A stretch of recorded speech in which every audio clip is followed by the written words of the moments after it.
ठाणम आगम में कहा गया है, 10 अच्छेर गा पन्नत्ता तंजहा संगहनी कहा उव सग गब्भ हरणम इत्थी तित्थम अभाविया परिसा कर्णस्य अवर कंका उत्तरणम चंदसूराणम हरिवंश कुलपत्ति चमरुपातोय अट्ठसय सिद्धा असंजते सुपुआ दशवि अनंतेन कालेन। हमारी दुनिया नियमों से मानो या व्यवस्था से चल रही है। यह सृष्टि है, पता नहीं कितने कितने नियम इस सृष्टि के होंगे और कितने नियम हमसे अज्ञात भी होंगे। शास्त्रों में अनेक बातें मिलती हैं जिनसे जानकारी मिलती है कि शास्त्रों के अनुसार ये कई सृष्टि के नियम हैं।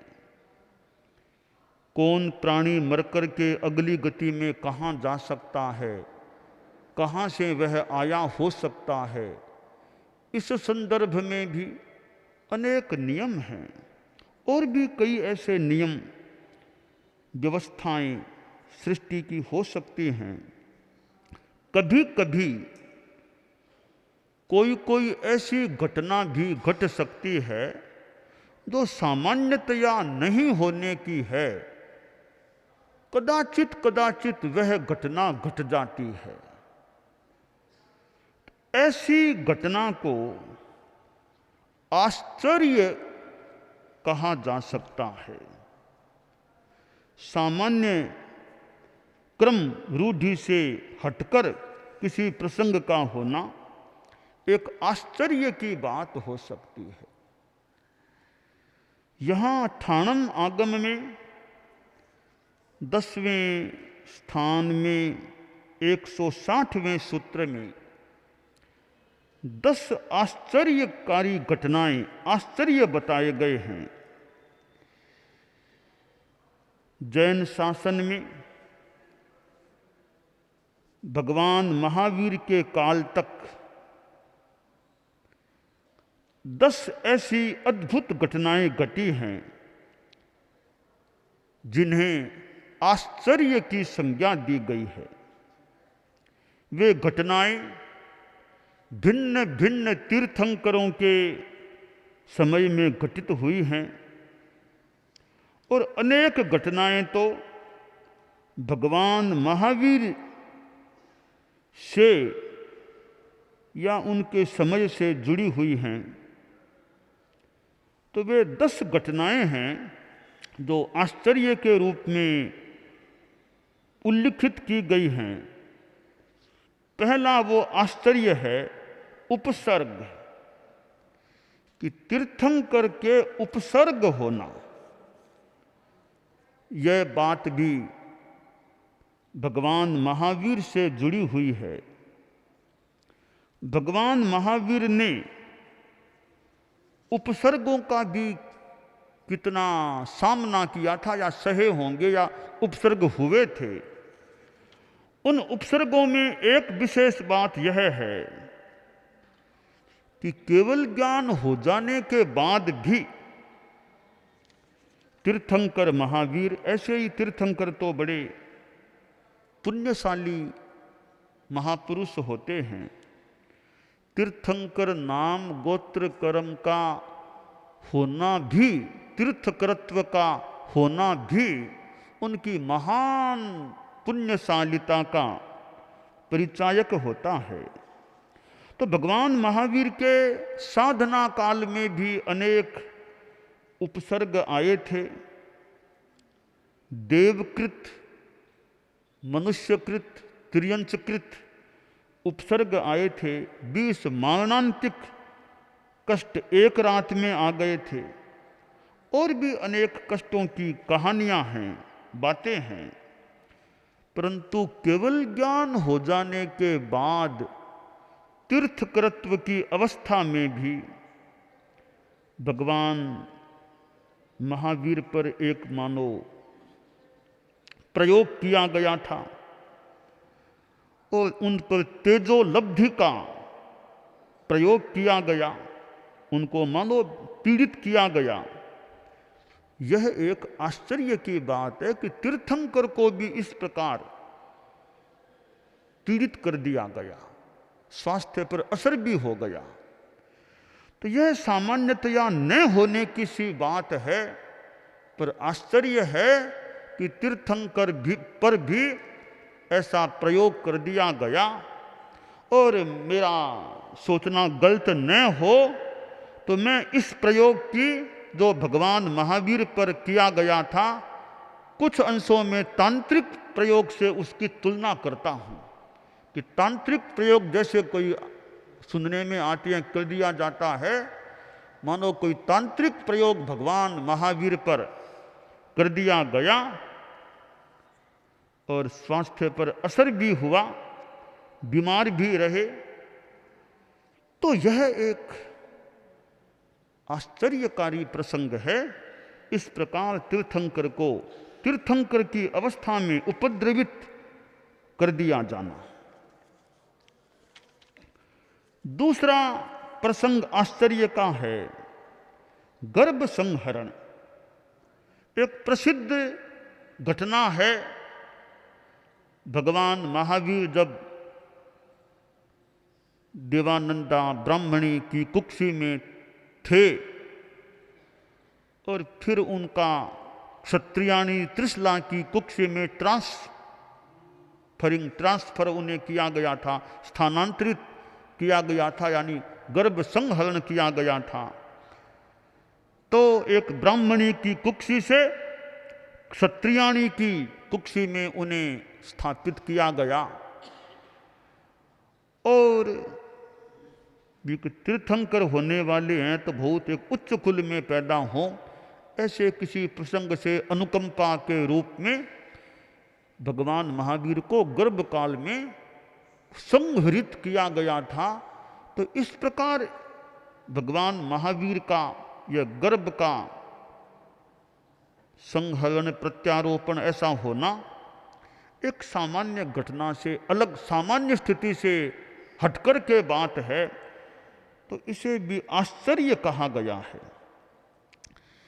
तीसरा आश्चर्य है कि हमारे 24 तीर्थंकरों में 19वें तीर्थंकर परम प्रभु भगवान मल्लीनाथ, तो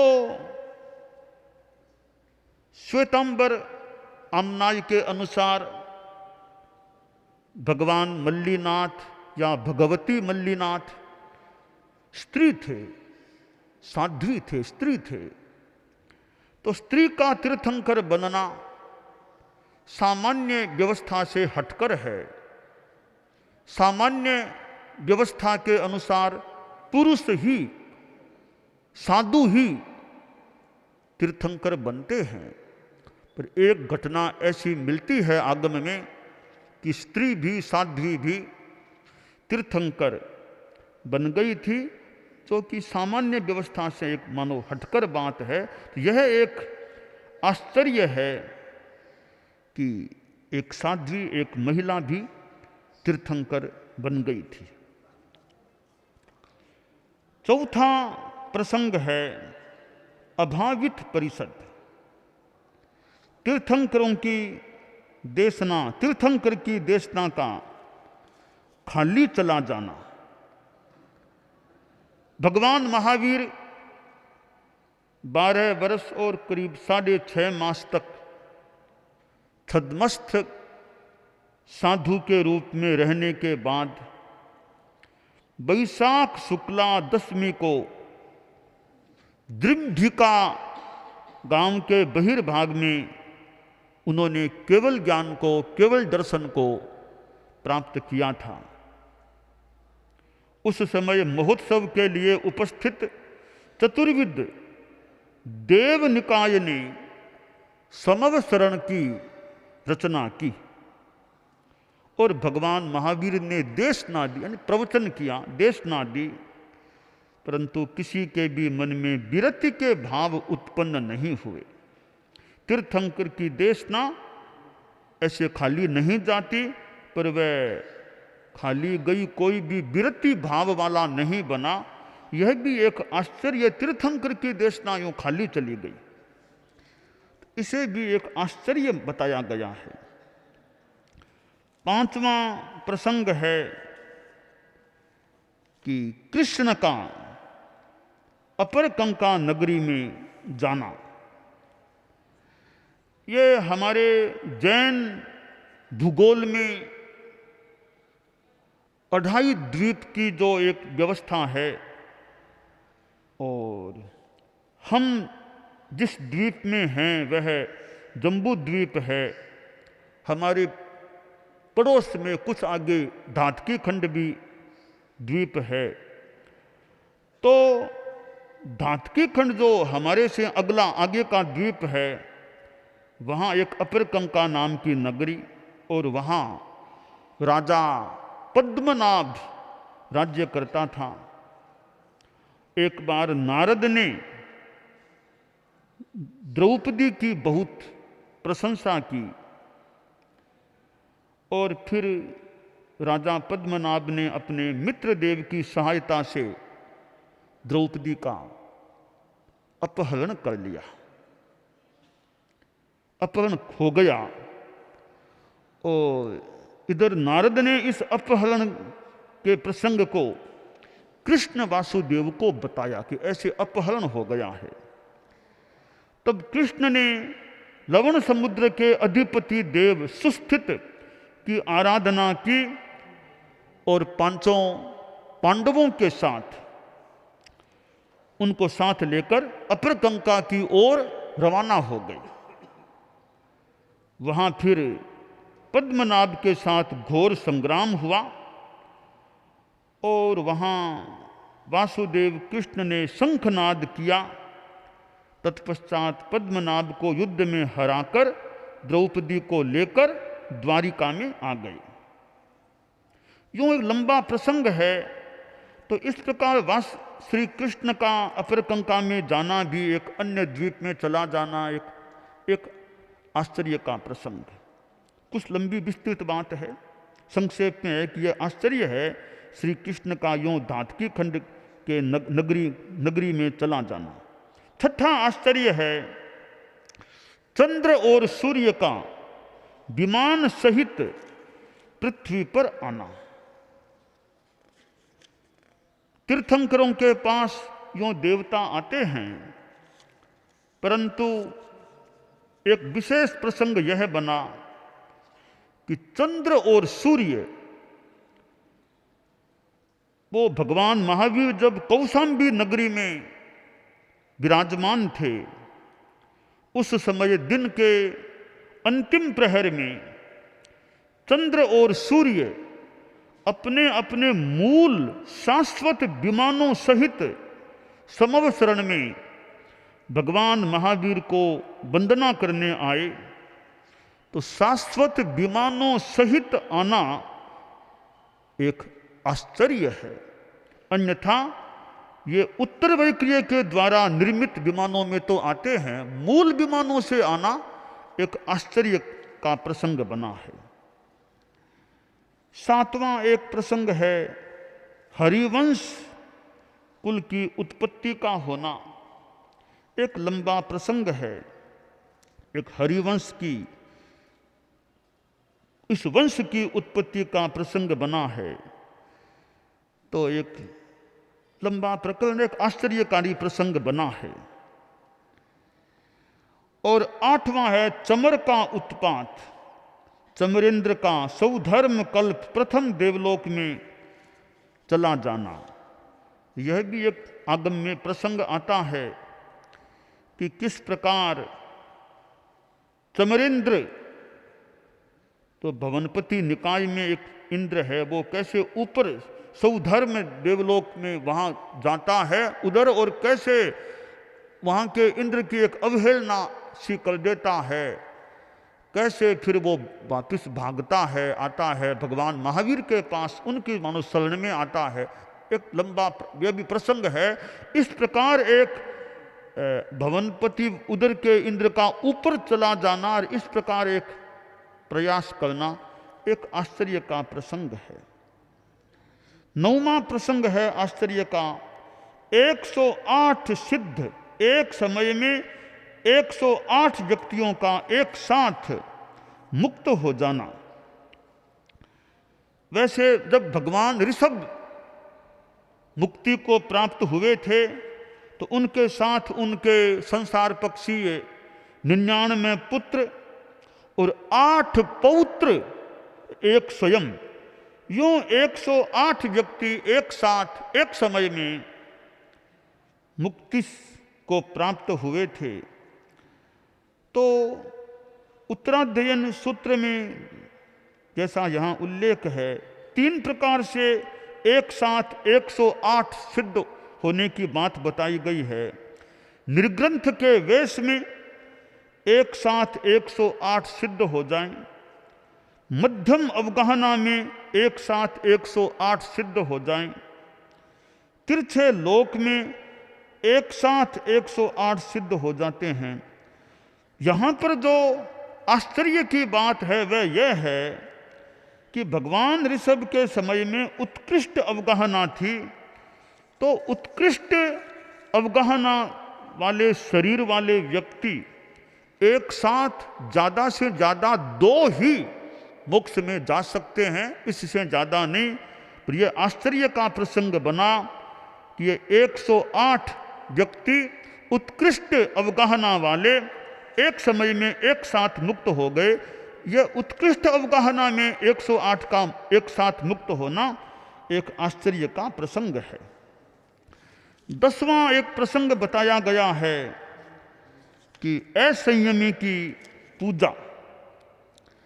हालांकि दुनिया में पूजा चलती है, पर बताया गया है कि 9वें तीर्थंकर सुविधिनाथ भगवान के निर्वाण के बाद कुछ समय बीतने पर हुंडा अवसर्पिणी के प्रभाव से साधु परंपरा का विच्छेद हो गया।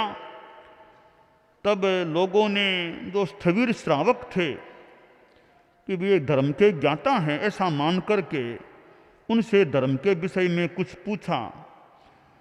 श्रावकों ने अपनी अपनी बुद्धि के अनुसार धर्म की निरूपणा कर दी। पूछने वालों को कुछ समाधान भी मिला। तो लोगों ने सोचा भी ये तो ज्ञानी लोग हैं, तो उनको वे दान देने लगे, उनकी पूजा करने लगे, सत्कार करने लगे। अपनी पूजा और प्रतिष्ठा होते हुए देखा तो वे धर्म को बताने वाले जो श्रावक थे उनमें अहम भाव भी कुछ आ गया। अपने नए शास्त्रों की रचना कर दी और ये भी के भूमि, सैया, सोना, चांदी, गो, कन्या, हाथी, घोड़े आदि की दान की बात बता दी। और कहने लगे दान तो लेने के हम, यानी दान के अधिकारी तो हम लोग ही हैं। यूँ कुछ असंयम की पूजा की बात और भी समयों में हुई हो सकती है, ऐसे असंयमी की पूजा की बात भी हुई। यह 10वां आश्चर्य है। बताया गया है कि ये आश्चर्य अनंत काल के बाद हुए हैं। हुंडा अवसर्पिणी का प्रभाव मान लें जो भी, अनंत काल के व्यवधान के बाद ये आश्चर्य के प्रसंग घटित हुए हैं।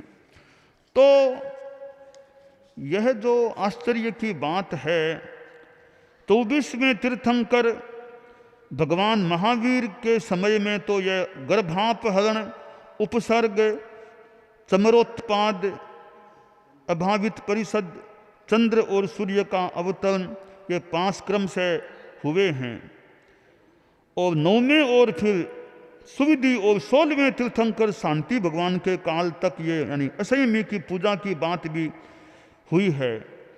प्रथम तीर्थंकर भगवान ऋषभ के वो मुक्ति की बात में वो 108 सिद्धों वाली बात है। 10वें तीर्थंकर शीतलनाथ के समय में हरिवंश की उत्पत्ति की बात है। 19वें तीर्थंकर मल्लुनाथ स्वयं एक आश्चर्य के रूप में स्त्री होकर भी स्त्री के रूप में तीर्थंकर बन गए थे, वो भी आश्चर्य है। और 22वें तीर्थंकर अविष्टनेमी के समय में कृष्ण वासुदेव का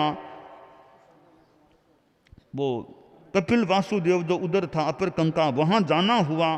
क्यों दो वासुदेवों का मिलन का किसी रूप में किसी तरह से हुआ, वो भी आश्चर्य है। यूँ ये कुल 10 आश्चर्यकारी घटनाएं हैं। तो ये हमारी सृष्टि में ऐसी घटनाएं घट सकती हैं। तो वर्तमान में जो कोरोना की स्थिति बनी, अब तो कुछ कम लग रही है, तो वह भी संभवतः पता नहीं 80, 90, 100 वर्षों में किसी ने भी ऐसी घटना देखी नहीं होगी कि ऐसा कोई कोरोना होता है तो प्राय मानो विश्वव्यापी बन जाए। ऐसा मैंने तो कभी संभवतः सुना नहीं। आप औरों ने भी बहुत ऐसी घटना, ठीक है एक दो प्रांत में हो जाए, कुछ देश में हो जाए, इतना व्यापक कोई महामारी या जो फैल जाए तो पता नहीं इसको आश्चर्य कहना चाहिए क्या कहना चाहिए। ये भी स्थिति एक दुनिया में बनी है। पर हमारा तो समता भाव, अभय का भाव, अच्छी साधना, जब तब की साधना चले, यह हमारे लिए करणीय है। तो आज हम ये नवरात्र से, तो नवरात्र संज्ञा यो 8 दिन इस बार हैं, जो अनुष्ठान का क्रम चलाया वो भी हमारा अब संपन्न हो गया है। हम अपनी ज्ञान दर्शन चारित्र तत्व की आराधना में आगे बढ़ते रहें, यह काम्य है।